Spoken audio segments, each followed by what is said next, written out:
Let's press rewind.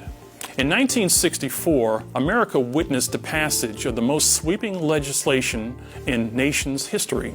The Civil Rights Act of 1964 ended segregation in public places and banned employment discrimination on the basis of race, color, religion, sex, or national origin. But as significant as the law was in providing civil rights to discriminated minorities, yet another group of Americans was struggling for equality.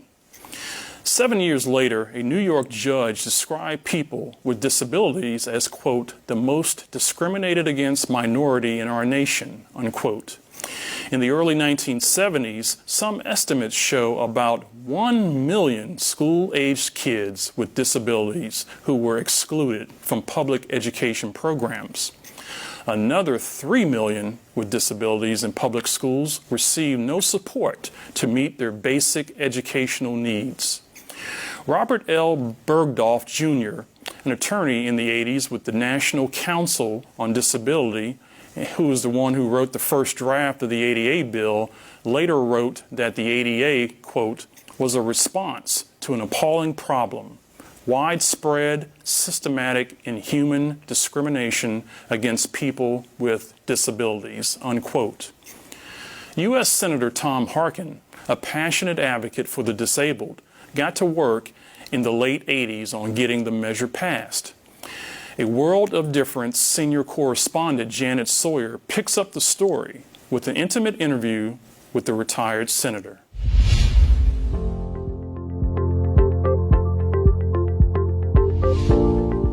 When given the opportunity to be independent, they will move proudly into the economic mainstream of American life, and that's what this legislation is all about.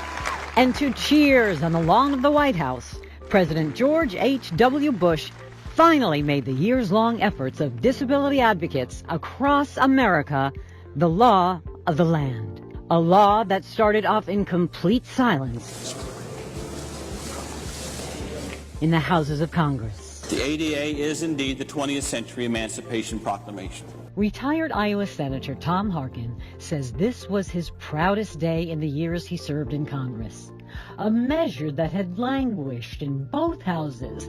Official. Today, Congress opens the doors to all Americans with disabilities. Harkin's passion for those Americans denied their basic civil rights started at a young age. It all stems from my early involvement with my older brother Frank, who was deaf, and seeing how society in general treated him, low expectations, barriers, how he wanted to do different things, but people wouldn't let him, how he wanted to live independently and had to fight for that. And I just thought, a long time ago, as a young man, perhaps, I thought, boy, something ought to be done about it. If I was ever in a position to do something about this, I'd do it. That he did. And it was just the start of this true public servant's journey of helping people with disabilities help themselves. Then, after I was in the house, my nephew, my sister's boy, was injured in an accident and became severely paraplegic. Harkin traveled to Colorado and saw that Kelly couldn't eat at a restaurant with his family because his wheelchair couldn't fit through the front door, couldn't cross the street, ride a bus, and it just got worse for this young boy. Uncle Tommy said, I'm here and they've got a class that I want to take. It's on the second floor of a building. There's no elevator, so they won't let me take the class. I said, this is absolutely ridiculous. The former Democratic senator from Iowa says it was clear that a broad civil rights bill had to be created. I had sort of a progression. So my brother, who was deaf, then my nephew, who was mobility limited, and then I met Danny Piper, a young man with intellectual disabilities, he had Down syndrome, and how hard his parents fought for him to get an education, and how much Danny could do. I mean, he had a lot of abilities, but people didn't expect him to do anything. Harkin says the ADA is about helping people help themselves. There's another bill that I drafted and sponsored, and it got through, which impacts your life every day.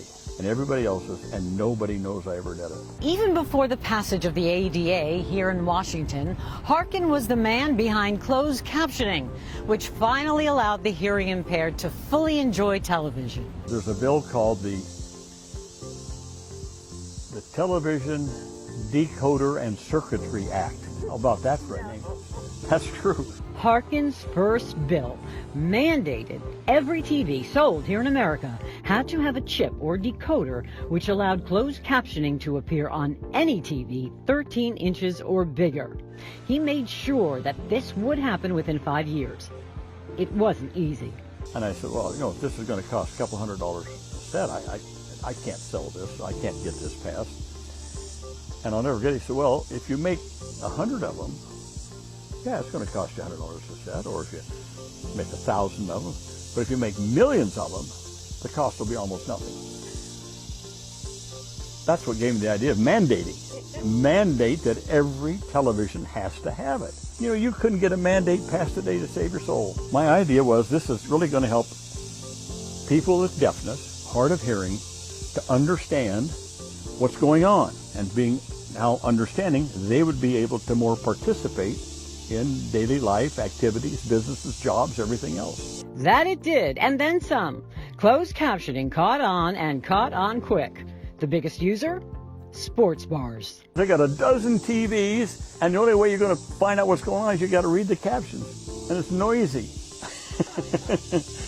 And then Sesame Street picked it up, and they started doing it with English as a second language. If you make things easier, better, more accessible for persons with disabilities, it helps everyone.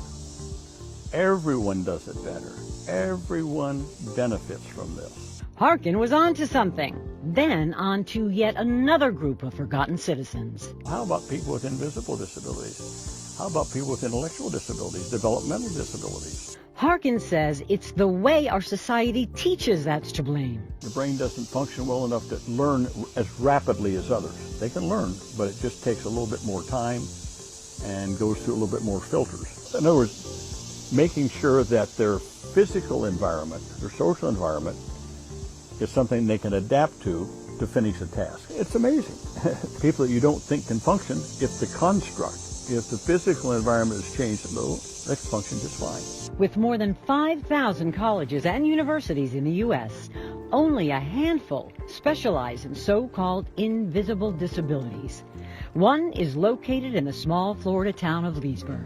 I think that Beacon really sets the standard for kids with learning disabilities, for autism, ADHD, others, to actually learn and then become fully functioning members of society.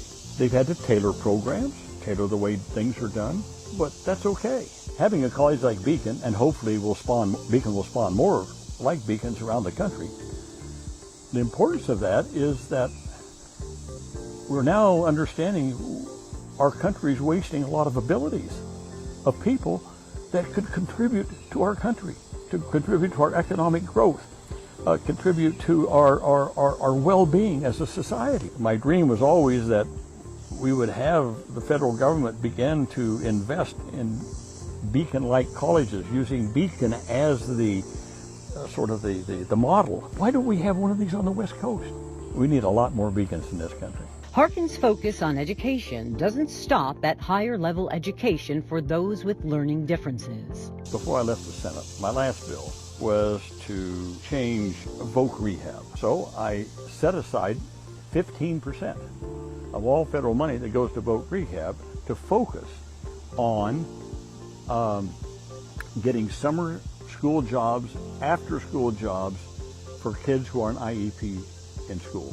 He quickly realized kids who are in independent education programs, or IEPs, don't get treated the same way as kids in traditional high school. One of the problems with kids that are on IEPs, individual education programs in high school, is that they finish their IEP and then they're just dropped off the face of the earth. They get a dead-end job.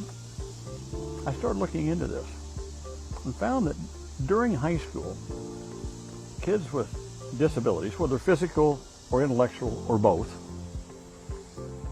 never got the kind of opportunities that other kids got, non-disabled kids.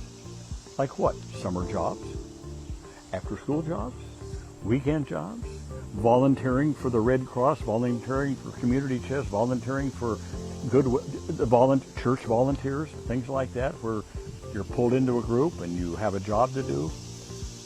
They had no work experience. The retired former senator from Iowa believes these kids need these opportunities to succeed in life. You can't just sit around. You've got to do something. You've got to go to work. You've got to dress up. You've got to behave yourself. I said, you know, kids with disabilities a lot of times are just like kids without disabilities. They need a good swift kick in the pants sometime.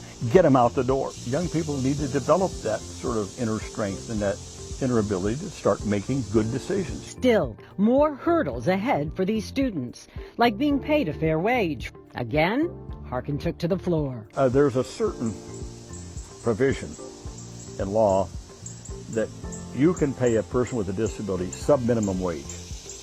We're still trying to change that. If you qualify, you can pay a person sub-minimum wage down to even like 50 cents an hour. Oh, it's just... That exists today? It exists today. Exactly right. Sub-minimum wage. Even though he couldn't get rid of sub-minimum wage, Harkin took on the problem and got results. Before a company can submit the forms, IRS forms, to pay the sub-minimum wage, they have to show that this person has tried over a 3-year period of time that they could not do a job that paid at least the minimum wage. The movement today is still getting rid of the sub-minimum. We still want to get rid of the sub-minimum wage. We just haven't done it yet. Hopefully, sometime soon that will happen. Still, the fight for equality continues. There's still one group missing. Even though he's retired, Harkin still stays active. Now he wants Congress to take up the issue of LGBTQ rights. You can still discriminate, and there's no law against it. There may be some state laws, or maybe some local ordinances and stuff like that. There's no overarching federal civil rights law. Harkin says there are champions on Capitol Hill that are picking up where he left off. Lawmakers who will make a difference in the future toward the goal of inclusiveness. I think we've seen that in my lifetime, in the last dozen years, on gay people. Gee, it's just like changed overnight. So you're right. I mean, things can change. To this day, the retired Iowa senator is working in his own backyard to ensure every building in America will be accessible to all Americans. We got to get that next, and I'm working on it now. And we have a champion in the Senate. Hopefully before the year's out, he'll introduce a bill, not that it's going to pass, but to set the template for the future. For now, Harkin is putting his energy into an institute named in his honor at Drake University in Iowa. It will have a building designed with cutting-edge technology to assist all Americans with disabilities and help them achieve their path to independence. We raised enough money to build a building. When it's done, I believe it will be the most accessible building in America for persons with disabilities. Not just physical, intellectual disabilities, developmental disabilities. We are going to have places for people with autism to work, or to access. We'll have support systems. For people with severe cerebral palsy, we'll have the technology there that they can access information or input information. Looking forward, the Harkin Institute should be complete in the fall of 2021. But it was in the past, in July of 1990, that one of the ADA's biggest champions made it the law. I now lift my pen to sign this Americans with Disability Act and say, let the shameful wall of exclusion finally come tumbling down. God bless you all. On that sunny day 30 years ago, over 4,000 people covered the South Lawn of the White House. It's the biggest crowd to date for the signing of a bill that dozens and dozens of legislatures labored over for decades. Its sponsor? An Iowa senator with a vision for all Americans to be included. My final speech in the Senate, my goodbye speech. And at the end of it, I said, I'm going to teach you all a sign. This is a teachable moment. I'm going to teach you a sign. Now take your hands, put them together like this. Get your fingers interlocked. Now move your hand in a circular motion in front of your body. You know what that's a sign for?